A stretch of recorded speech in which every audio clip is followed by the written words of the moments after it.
Radio Noida लोकमंच 91.2 FM पर मैं विनोद शर्मा आपका स्वागत करता हूं। हमारा साप्ताहिक कार्यक्रम जन की बात। यह कार्यक्रम हम ऐसे चिकित्सकों से जोड़ते हैं जिसमें स्वास्थ्य से संबंधित जानकारी दी जा रही है। आज हमारे साथ स्टूडियो में हमारे साथ जुड़ रहे हैं डॉक्टर नरेंद्र गुप्ता जी। डॉक्टर नरेंद्र गुप्ता जी का मैं अपने स्टूडियो में स्वागत करता हूं। डॉक्टर साहब नमस्कार। नमस्कार विनोद जी, सर्वप्रथम आपका धन्यवाद मुझे बुलाने के कार्यक्रम में जन की बात के लिए नोएडा लोकमंच एफएम रेडियो में।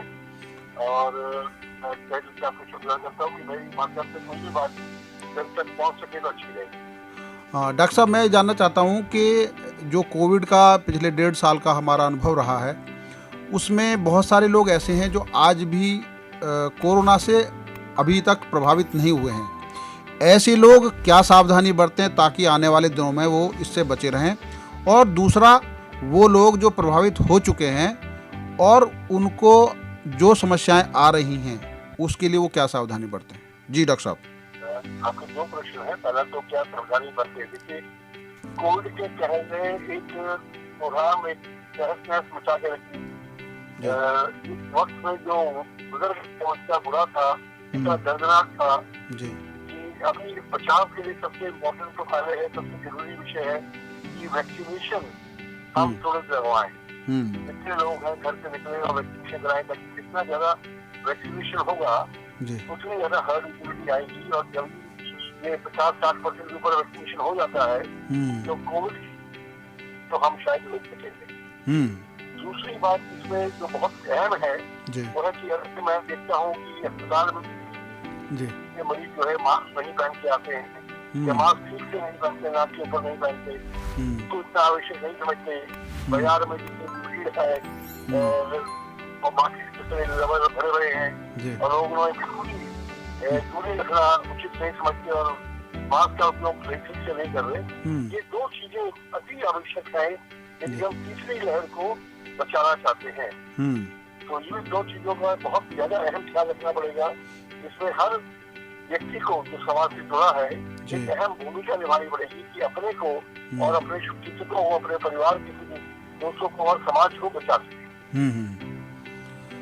डॉक्टर दूसरा प्रश्न है जी कि जो परेशानियां जो मरीजों को कोविड हो चुका है उनको जो परेशानियां हो रही है, जी जी ज्यादातर जो मरीजों को कोविड हुआ है उनको सांस की रोग की परेशानी आ रही है।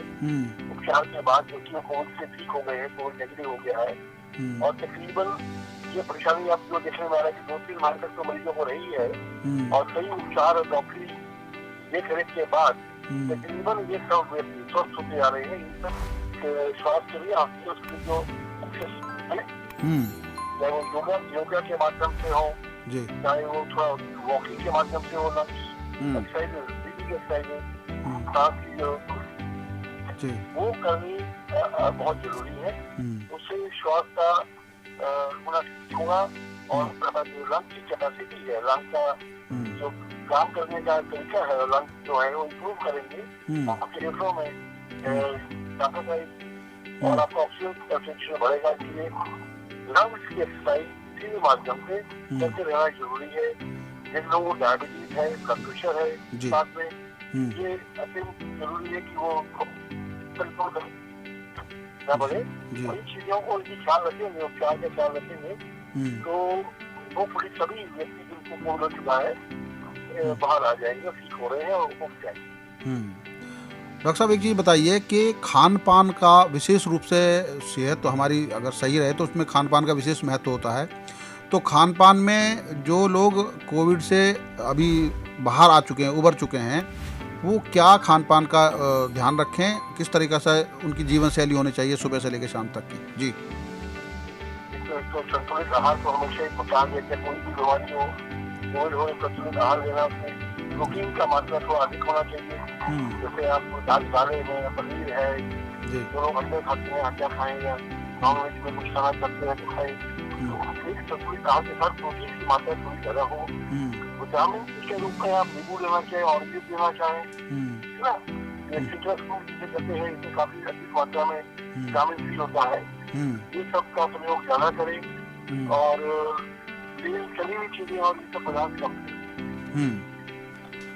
जो सीनियर सिटीजन है, हर घर में सीनियर सिटीजन है डॉक्टर साहब, तो सीनियर सिटीजन के लिए क्या आपकी एडवाइस है? क्योंकि ज़्यादातर क्या हुआ है कि जो कोविड में बाहर उभर के आए उनके हड्डियों में दर्द रहता है, कमजोरी भी आ गई है और शरीर के विभिन्न अंगों पर उनका असर पड़ा है, तो उनके लिए आपका क्या एडवाइस होगी? जी विटामिन D3 का एक बहुत बड़ा रोल माना गया है जी रोकथाम में भी और उपचार में भी।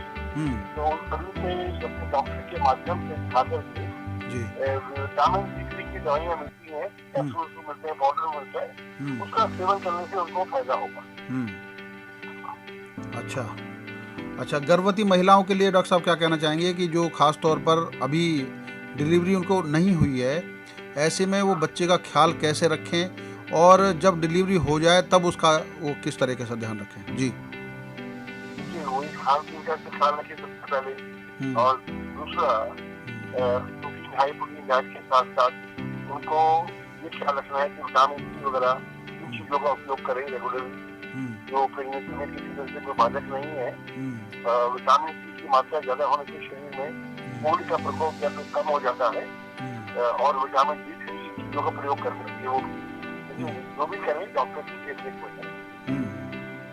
अच्छा, जैसे बीच में आपने जिक्र किया था डायबिटीज के मरीज सबसे ज़्यादा हैं और अमूमन कोविड में ये भी देखने को आया है कि डायबिटीज के मरीजों पर उसका ज़्यादा असर हुआ है।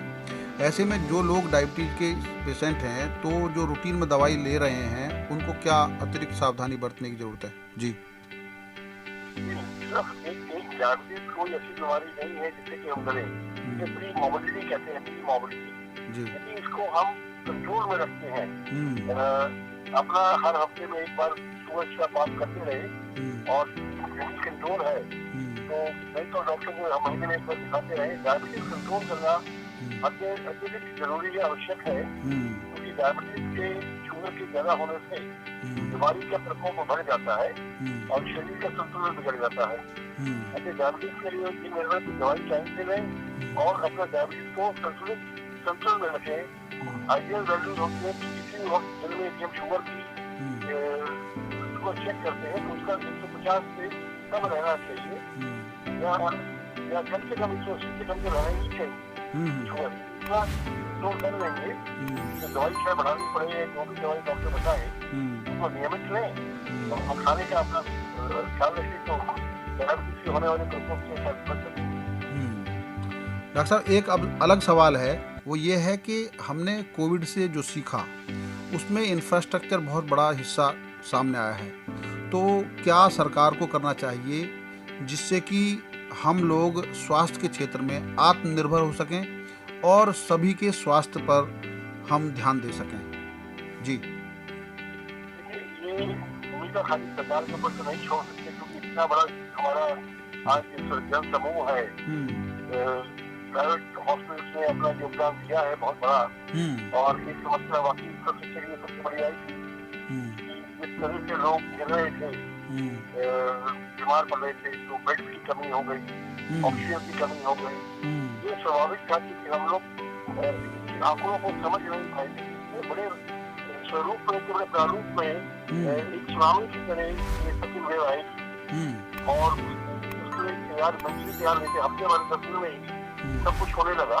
तो अब शायद इसमें सबक मिल गया है सरकार को भी और प्राइवेट अस्पतालों को भी, उन्होंने अपने इंतजाम कर दिया है कि भगवान न करे डर वेव हो आएगी, तो हम लोग शायद पहले से ज्यादा बलवान है, पहले से ज्यादा संतुलित है, पहले से ज्यादा सावधान है और तब हम तैयार है कि इसको लड़ सकेंगे अच्छे से।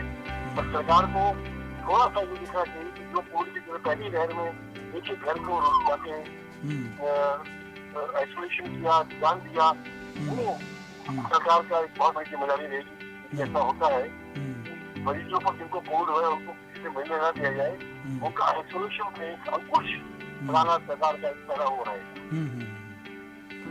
डॉक्टर साहब, एक चीज़ और मैं जरूर जानना चाहूँगा कि प्राइमरी हेल्थ सेंटर की बड़ी भूमिका होती है ग्रामीण क्षेत्र में खास तौर पर, तो प्राइमरी हेल्थ सेंटर को मजबूत करने में क्या प्राइवेट सेक्टर की भी मदद लेनी चाहिए सरकार को? इस बारे में आपका क्या कहना है? प्राइवेट सेक्टर और सरकार का यदि कहीं कंट्रोल बन जाता है, ऐसा हो सके संभव, तो कोई भी कोशिश, देखो कोई भी कोशिश पूरी नहीं होती, सोचने में और उसको करके दिखाने में जो उसका ज्ञान है उसको फुलफिल करने में एक नीति अपनानी पड़ती है, और नीति के तहत यदि ऐसा कुछ हो सके तो एक बहुत अच्छा सुझाव दिया। और नोएडा वासियों को कोरोना से बचाने के लिए आप जो यूथ है सभी के लिए क्या सलाह देंगे, जिससे कि हम आगे सजग रहें और किसी तरह की दिक्कत सभी के परिवार सुरक्षित रहें? जी अगले कुछ माह जी घर पे रहे, घर से बाहर बिना वजह ना निकले, बाजार में, सड़क में, खाना के रेस्टोरेंट में भीड़ ना करें, जहाँ भीड़ हो वहाँ ना जाएं। तरह की भीड़ उमड़ के आ रही है, आप जाने के बाजारों में देखा कि जैसे पार्लरों में लोग बाहर घूम रहे हैं, मास्क नाक के नीचे लगा हुआ है, नहीं लगा हुआ है। ये तो बेसिक चीजों का ध्यान इस बात को मैसेज को पहुँचा सकते सब घर से बाहर नहीं जाना बिना वजह, और कुछ बहने अपनी अपने को, और हमने अपने ऊपर अंकुश लगा रखना है, तो ये इसी शहर को आने से शायद हम काफी हद तक रोक पाएंगे। डॉक्टर साहब, आपने रेडियो नोएडा लोकमंच 91.2 FM को समय दिया और बहुत जनोपयोगी बातें की और लोगों के स्वास्थ्य को लेकर जो खास जानकारी दी उसके लिए आपका बहुत बहुत धन्यवाद। बहुत बहुत शुक्रिया विनोद भाई, शुक्रिया आपका। Thank you. अभी आप सुन रहे थे हमारे डॉक्टर नरेंद्र गुप्ता जी को कार्यक्रम जन की बात में। उन्होंने बहुत ही उपयोगी जानकारी दी कि किस तरीके से जो कोविड से ग्रस्त हुए हैं और अब वो ठीक हैं और उनको जो भी विकार पैदा हो रहे हैं उसमें वो किस तरह की सावधानी बरतें, उन सब के बारे में उन्होंने विस्तार से जानकारी दी। और साथ ही बुजुर्ग लोग, बच्चों को, गर्भवती महिलाओं को क्या क्या करना चाहिए, कैसा आहार लेना चाहिए और आने वाले दिनों में कितनी सतर्कता बरतनी चाहिए, ये सब जानकारी उन्होंने दी। और मुझे उम्मीद है कि आपको डॉक्टर नरेंद्र गुप्ता जी की सलाह ज़रूर अच्छी लगेगी, ताकि आप और आपका परिवार सुरक्षित रहे, स्वस्थ रहे। इसी कामना के साथ आज हम इस कार्यक्रम को यहीं समाप्त कर रहे हैं। आगे सुनते रहिए ऐसी और डॉक्टरों से हमारी बातचीत। आप सुन रहे हैं रेडियो नोएडा लोकमंच 91.2 FM।